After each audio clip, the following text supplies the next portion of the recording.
Attention, patrons. The park is now closed. Please make your way to the car park at your earliest convenience. Employees, prepare the park for shutdown.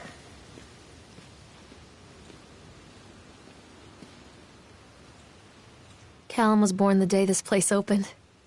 This is his favorite place in the world.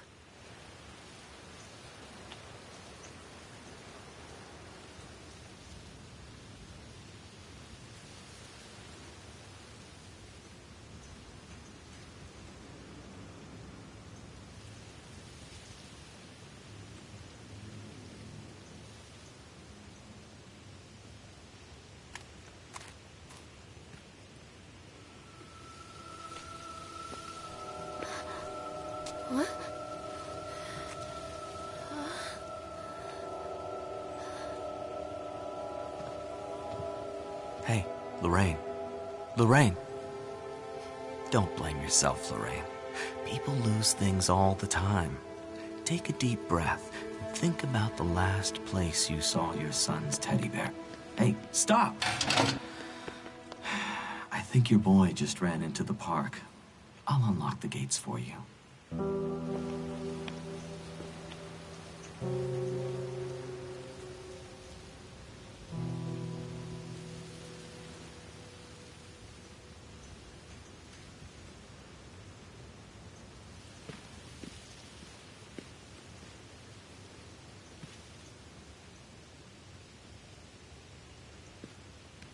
Callum, I told you to wait in the car. Come on, Mommy!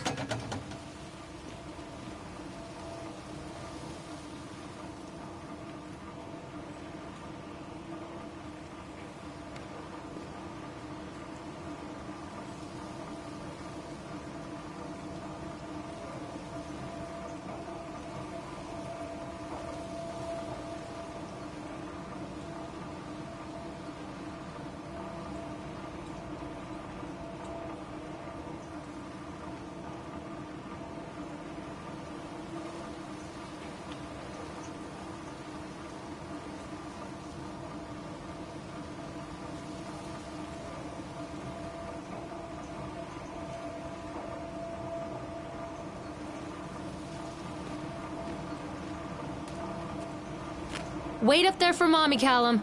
Over here! There's something special about the entrance to an amusement park. A line drawn between the real world and the world of whimsy within. On this side, the apathy of our everyday lives. And on the other, anything we might dare to dream. It's no wonder Callum ran back inside. I wouldn't want to leave either. Attention, employees. The park is now closed. Have a safe journey home.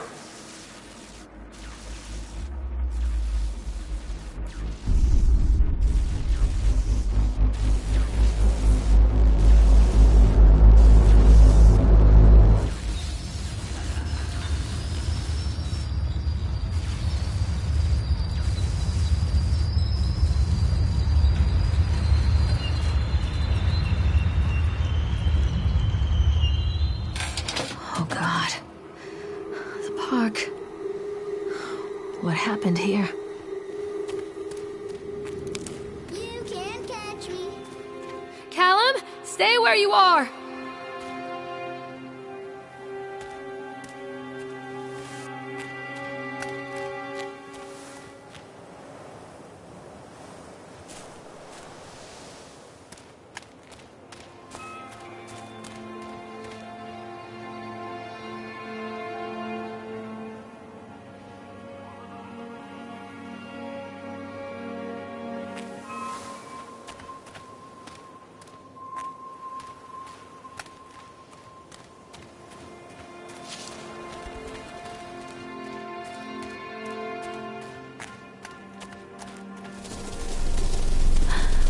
Come back, Callum. Catch me, Mommy.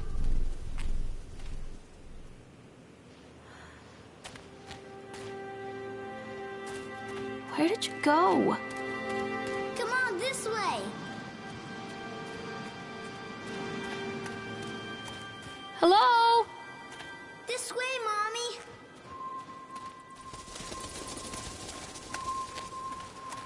Come back. Over here. I think this belongs to Callum.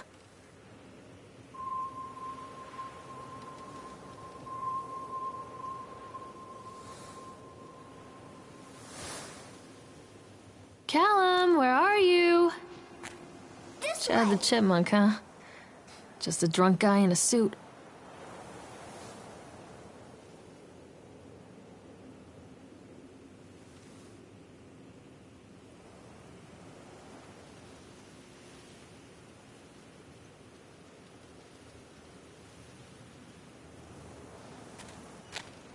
Don't hide from me, Callum!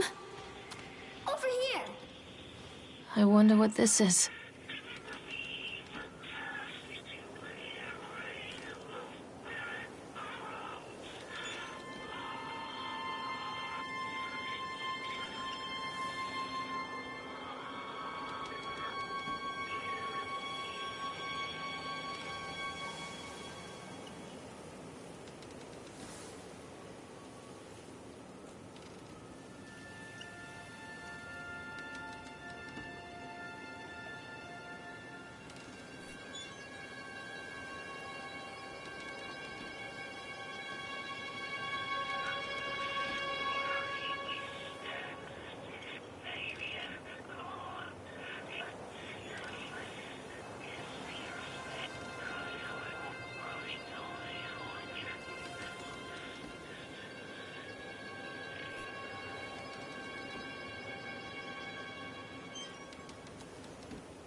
Stop! Callum! Over here.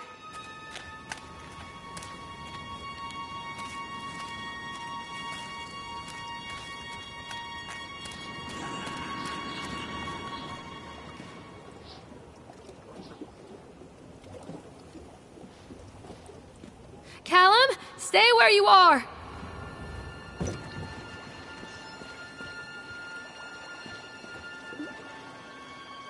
Come on, Mommy. Where are you?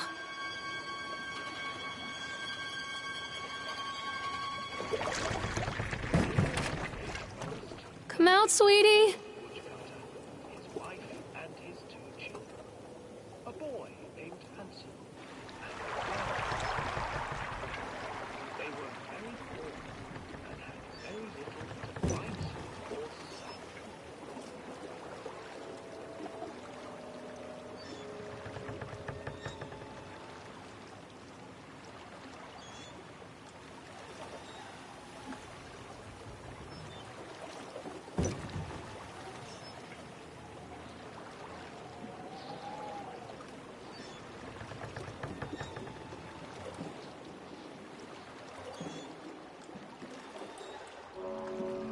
Near a great forest, there lived a poor woodcutter, his wife and his 2 children.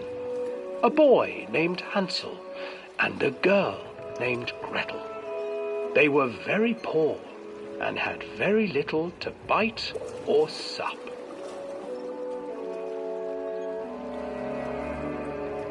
"What will become of us?" the woodcutter asked his wife one night. "I tell you what, husband, we will take the children into the thickest part of the forest tomorrow and abandon them there."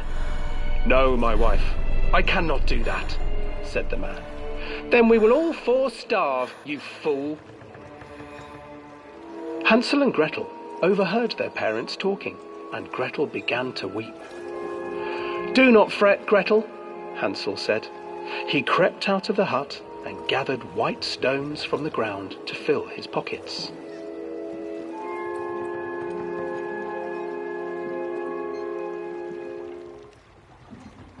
The next morning, the woodcutter leads the children into the forest. Before they leave, their mother gives them a slice of bread and warns them that they will get no more food that day. Clever Hansel leaves a trail of white stones behind them as they pass into the woods. When their father leaves them, the children wait a while, then follow the trail back to their parents' house. After receiving a thorough scolding from their parents for getting lost in the woods, the children are sent to bed without any supper. Hansel tried to sneak out and collect more white stones, but found that the door was locked. "Tomorrow I will take them into the woods myself," the wife told the woodcutter. In the morning, their mother gave them a slice of bread and led them deep into the forest once again.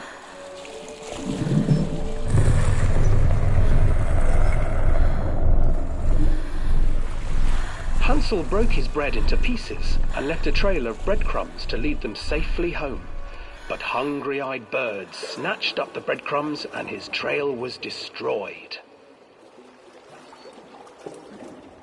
Abandoned by their parents and unable to find the trail home, the children wandered in the forest for 3 days.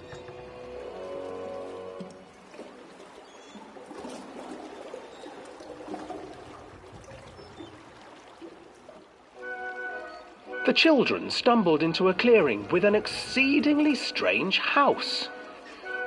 Its walls were made of gingerbread, and its windows were panes of clear sugar. Hansel, desperately hungry, ran forward and began to nibble on the walls.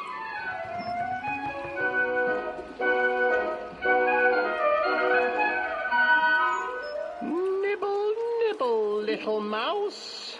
Who is nibbling at my house?" An old woman emerged from the house, sniffing the air and peering around with cloudy eyes. "Oh, you dear children, who brought you here? Just come in and stay with me. No harm will come to you." But Hansel and Gretel stayed back, for the old woman reminded them of their cruel mother. "Come, children, don't be afraid. I have something for you." The old woman offered them 2 enormous lollipops. The children took them and began to eat. "You see, nothing to fear here. Come inside," the old woman urged, and the children, still licking their sweets, followed.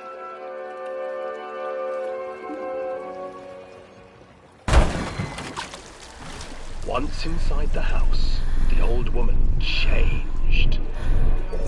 She stuffed Hansel into a cage and put Gretel to work, sweeping and cleaning her hut. "Your brother will make a good mouthful," the old witch told Gretel. "Once he is fattened up, I shall feast upon him."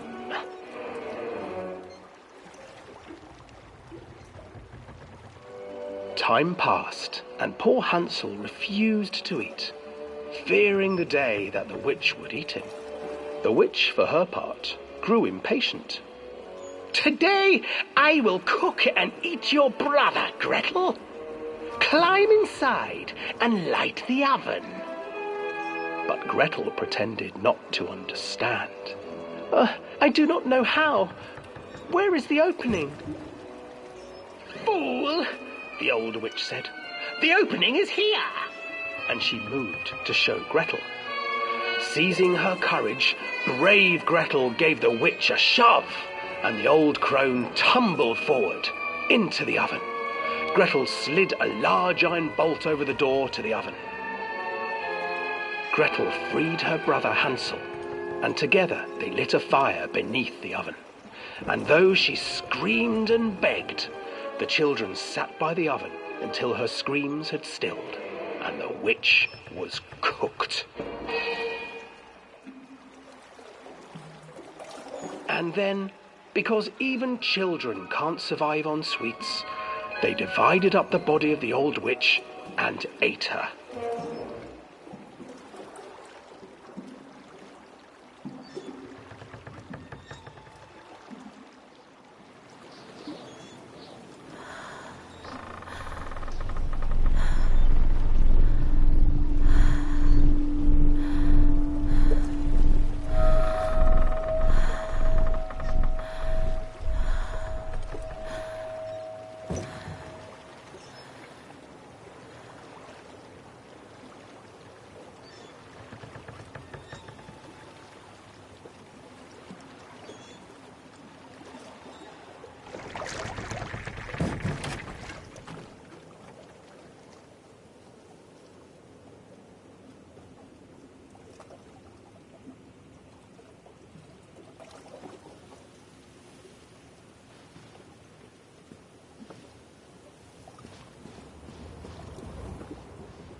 Hansel and Gretel. I used to read it to Callum when the electricity was shut off. Those poor children. The whole world against them. The forest, the birds, the old witch, even their own parents. I used to imagine that Callum and I were the kids in that story. Not mother and son, but brother and sister, hand in hand against the unkind world. We were always hungry, looking for our own house made of candy, looking for the sweetness that could take the pain away. Hunger leads people to desperate, terrible places where the tree branches reach like claws.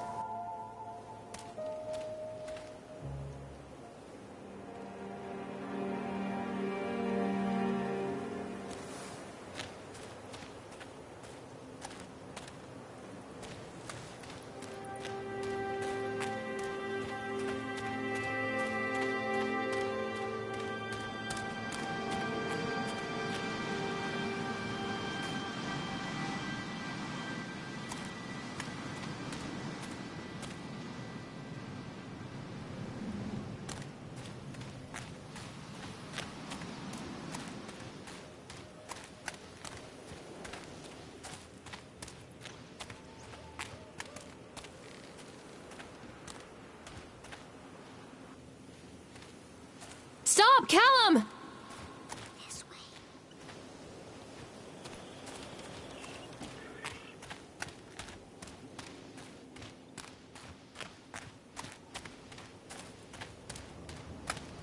Callum, stay where you are!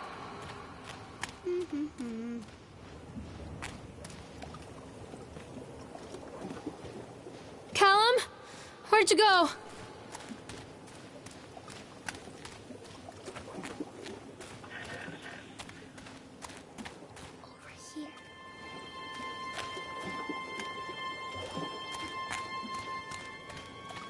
Come out, sweetie. Catch me, Mom.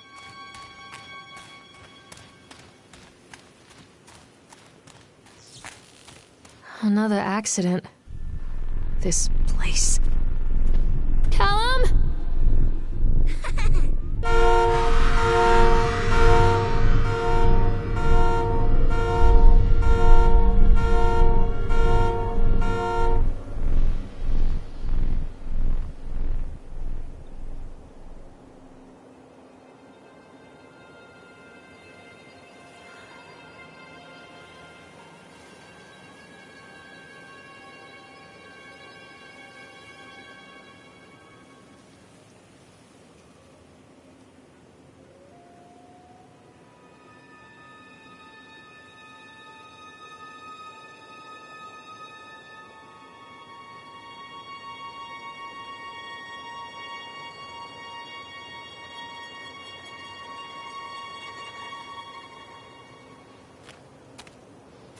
Callum, stay where you are. Follow the trail.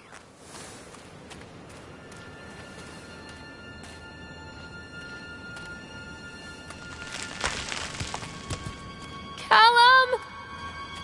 This way, Mommy.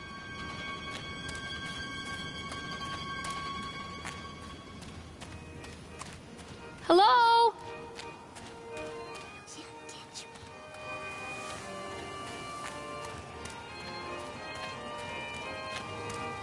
Where did you go? Mother Duck said quack, quack, quack, quack. I'm not playing anymore, Callum. This old thing used to make the blood run to my head. Make me dizzy. The guy just snapped. Those poor kids.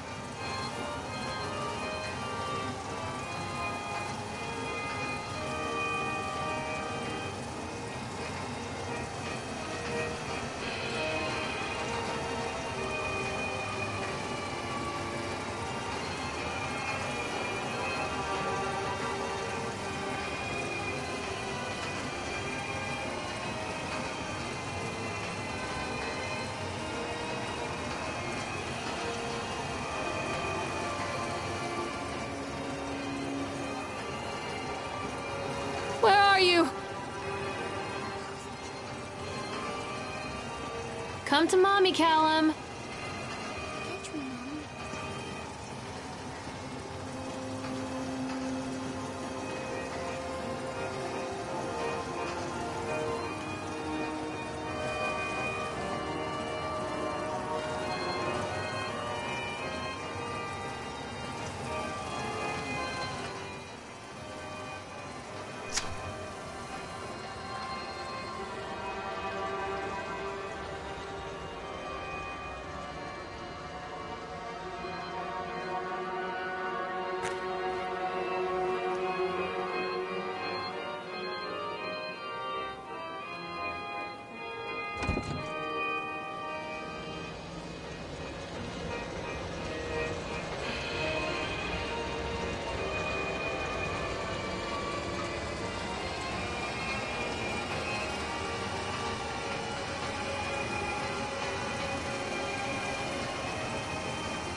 Callum?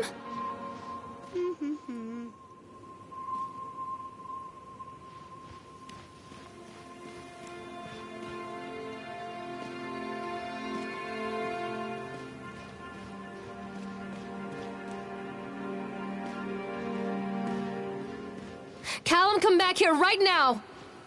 This way.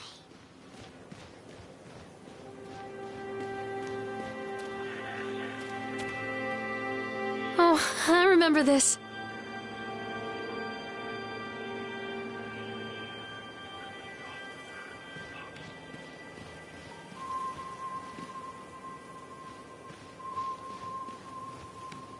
Don't hide from me, Callum! Over here.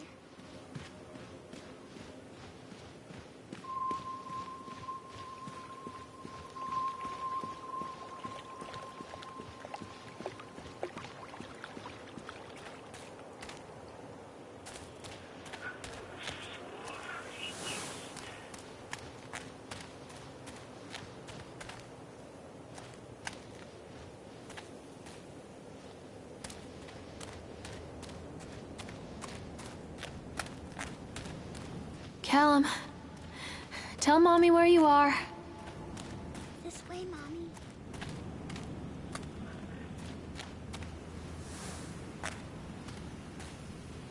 Hello? Callum! Where did you go?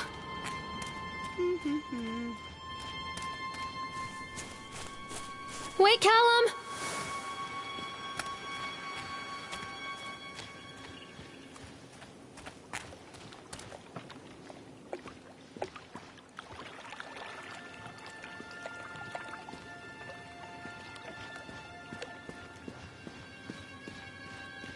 Callum! Catch me, Mommy.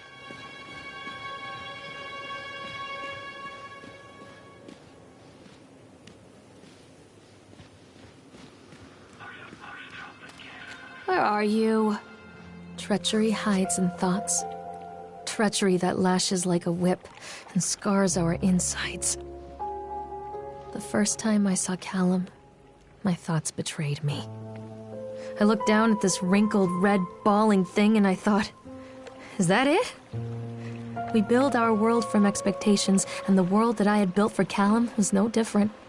He was so real, so there, and so far from my expectations. And they shattered, and as they fell in pieces, that one treacherous thought became a new foundation. All of the love that we shared, all of the warmth and goodness that followed, built on a single, traitorous thought.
Wait for Mommy!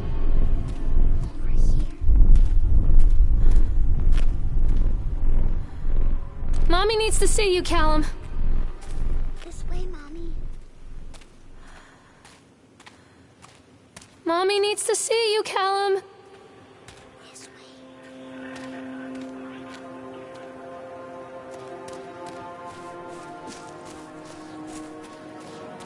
Constant crashes and 80s music. I guess it floats someone's boat. Callum, come back here right now! Can't catch me.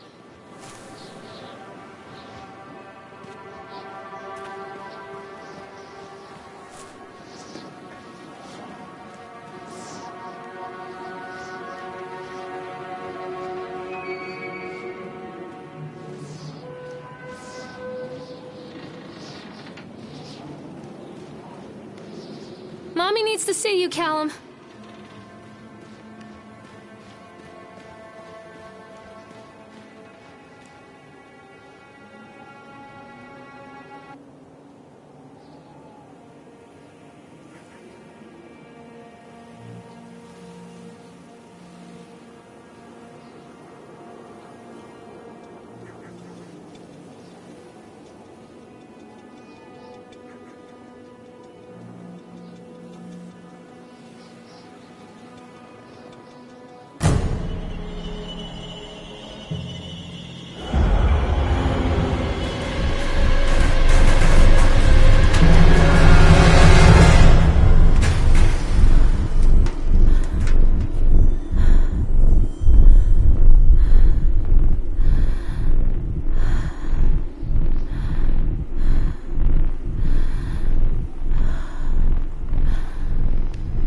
Where did you go?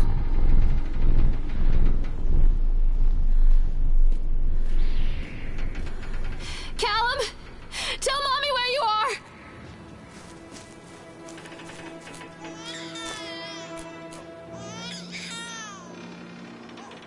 Stay where you are! It's a matter of public record that I am a failure as a mother. Once, when Callum was very small, I left him asleep in the car while I ran an errand. Don't even remember what it was. When I came back, the sheriff was standing next to the car, watching my boy through the window. I didn't like what I saw in his eyes. Judgment. He wrote me the ticket without saying a word, just the scratch of his pen on the notepad. When he gave it to me, our eyes met. I know what you're going through. My daughter, Helen, she just gets some help. Help was a bolt of lightning. Help was 1,000 volts surging through my veins. Help is agony.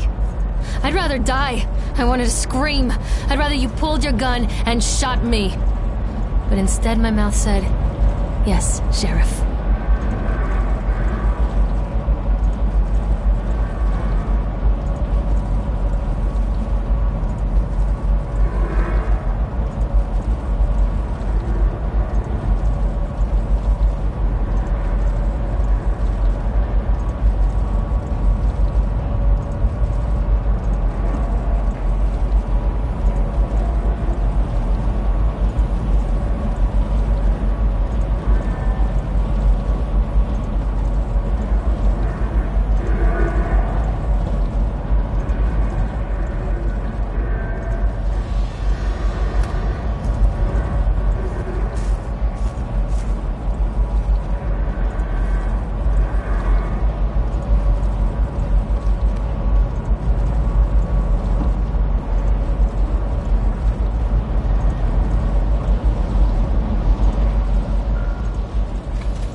People come into your life for a reason.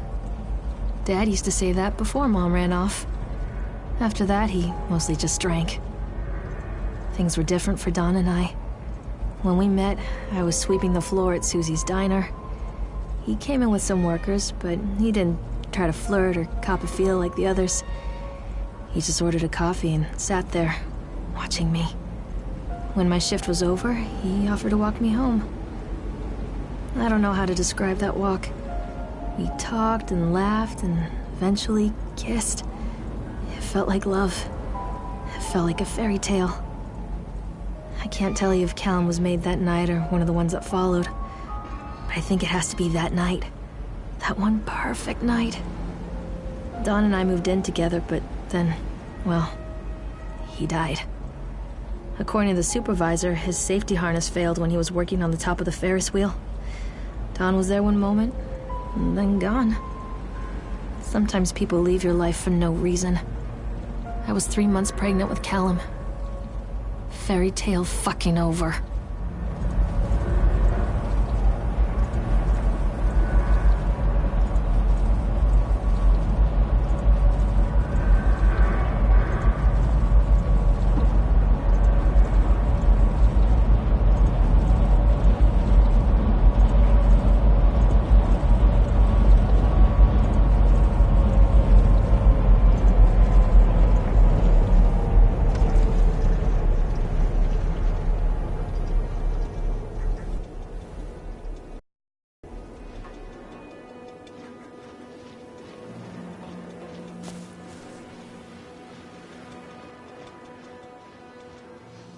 Stay where you are!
Come back, Callum!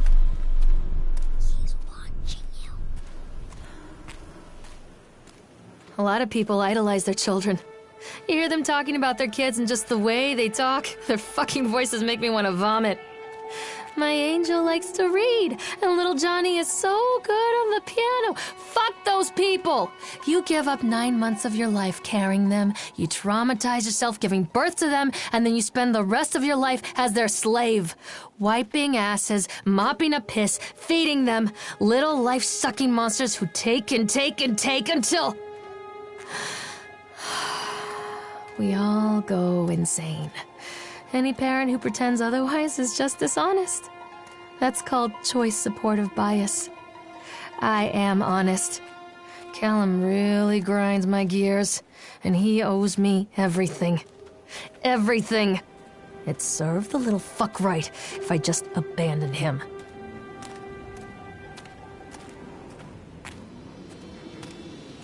Where are you, Callum? I always wanted to ride this one. Never got around to do it before.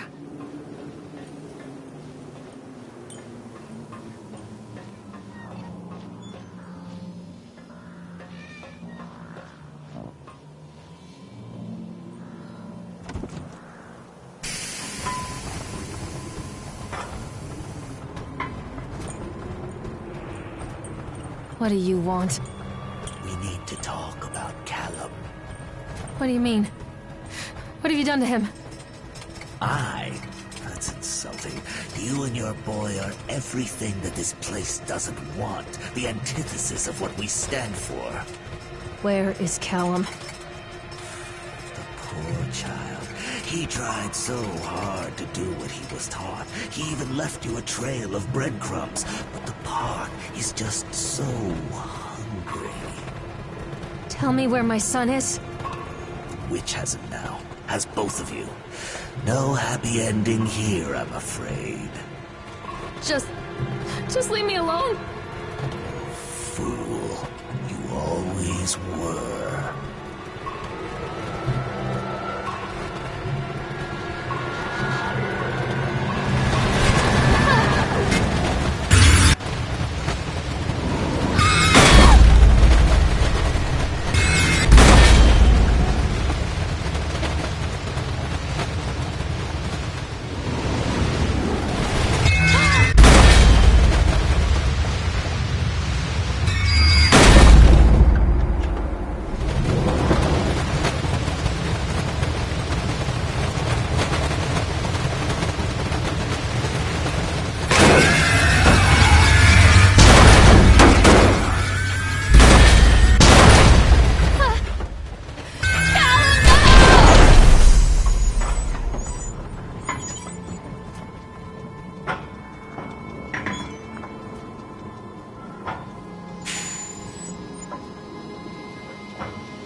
The witch awaits.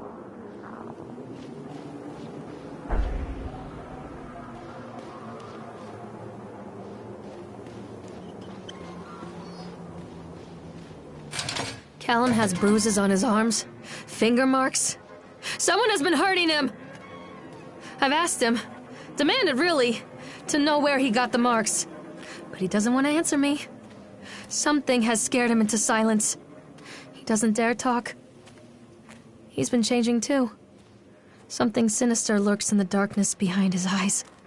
I catch him staring at me at odd moments. In the night, he tosses and turns and cries out words that I cannot understand. When I try to soothe him, he snaps and bites at my fingers. I think he wants to talk to me. I think he wants to tell me.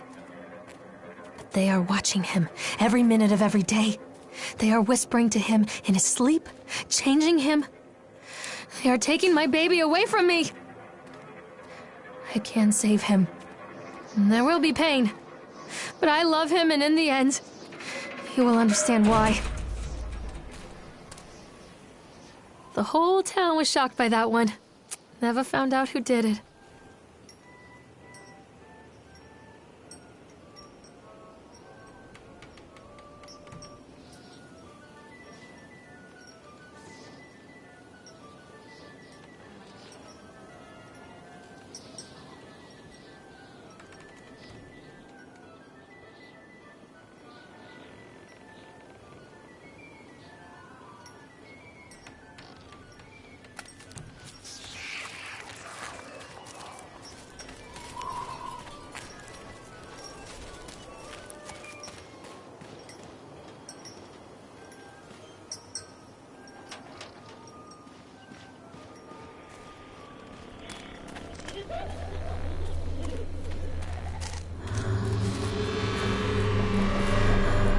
Poor bastard.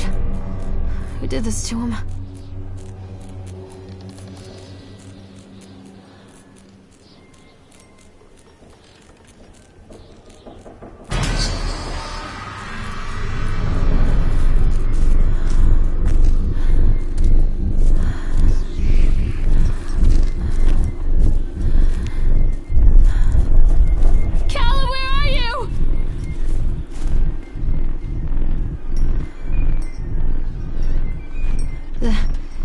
These are mine.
Forgive me, Callum.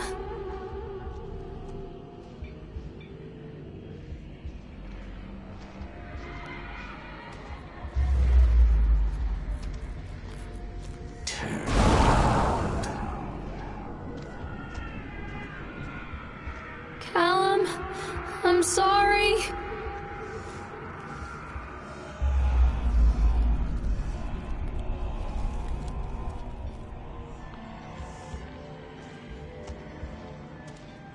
Forgive me, Callum. Don't touch me. Don't leave me here, Callum.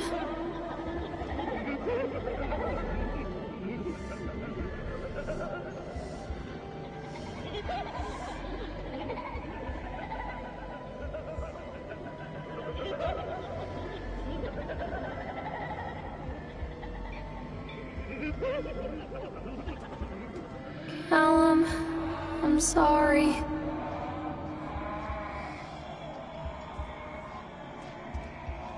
Don't leave me here, Callum.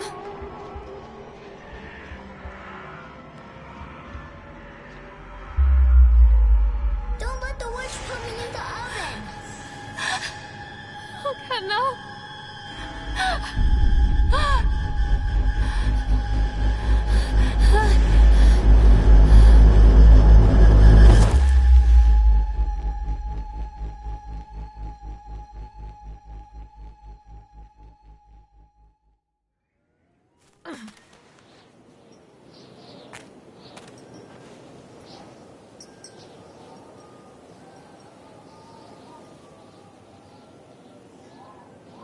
I'm not playing anymore, Callum! The park is a collage of contradictions all of its own. Millions of people die every year in car crashes, and the park has little cars designed specifically to simulate that action. Hear the children scream with joy. In the sideshow alley, you can walk away with 15 cents worth of mass-produced Chinese teddy bears while a grinning carny pockets your hard-earned $5. What secrets lie beneath the sullen waters of the lake? The tears of jilted lovers, the soiled condoms of illicit affairs, the clotted blood of the lonely suicide. And the face of the witch looms over it all. I always despised her toothy grin and warty nose. I hate that sparkle in her weathered, watchful eyes. I think Callum is waiting for me. Inside.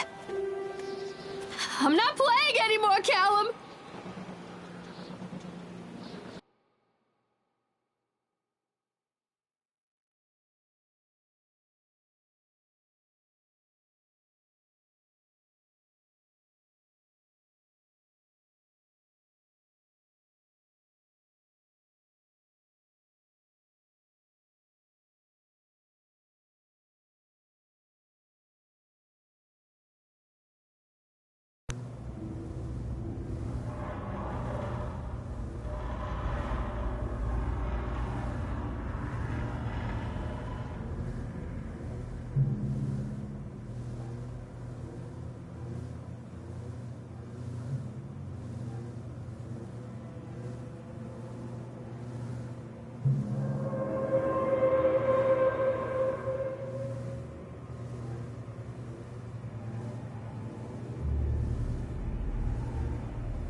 Show yourself?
After they let me out, they gave me Callum back and sent me home with a handful of breadcrumbs. Home, bittersweet home. I barely recognized it. Where there had been color and light, There were shadows and regrets. Where there had been warmth, there was a bone-deep coldness that never went away. I tried my hardest to keep the ghosts at bay. Don, watching from the dusty corners while I tried to teach his son to read. My father, coldly assessing me and finding me lacking. I devoted myself to Callum and did the things that they told me. It will get better, they said. Every day will be a little better than the last. I'm in the woods now, lost and afraid. Things never got any better.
Stories are told again and again, and from their shape we build our understanding of the world. Two children are led into the woods. They are lost for a time, but then are captured by an old witch. A child goes missing in Atlantic Island Park. He wanders lost for a time before finding his way into the mouth of an old witch. In the oldest version of this story, the mother and the witch were the same person. I never wanted to be the witch, but I am, aren't I?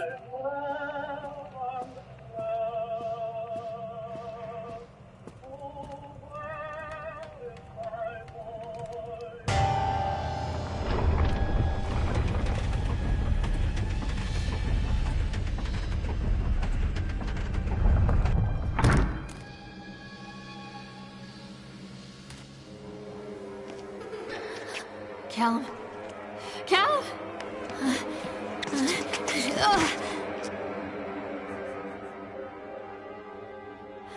Callum. Callum.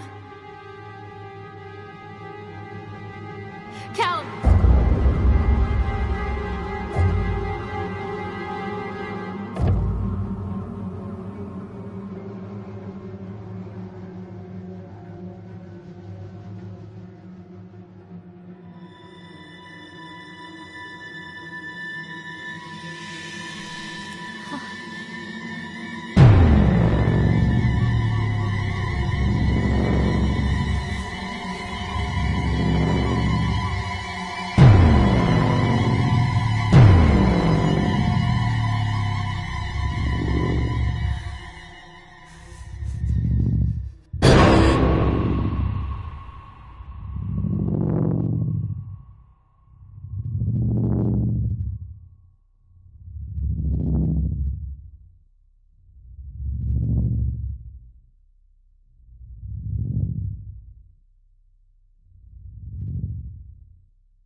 Hey, Lorraine. Lorraine. Don't blame yourself, Lorraine. People lose things all the time.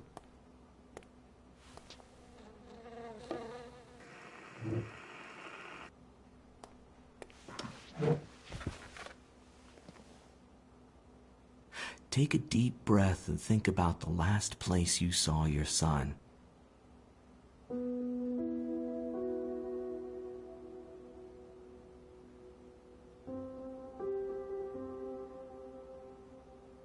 In my heart and mind, I always return to Atlantic Island Park.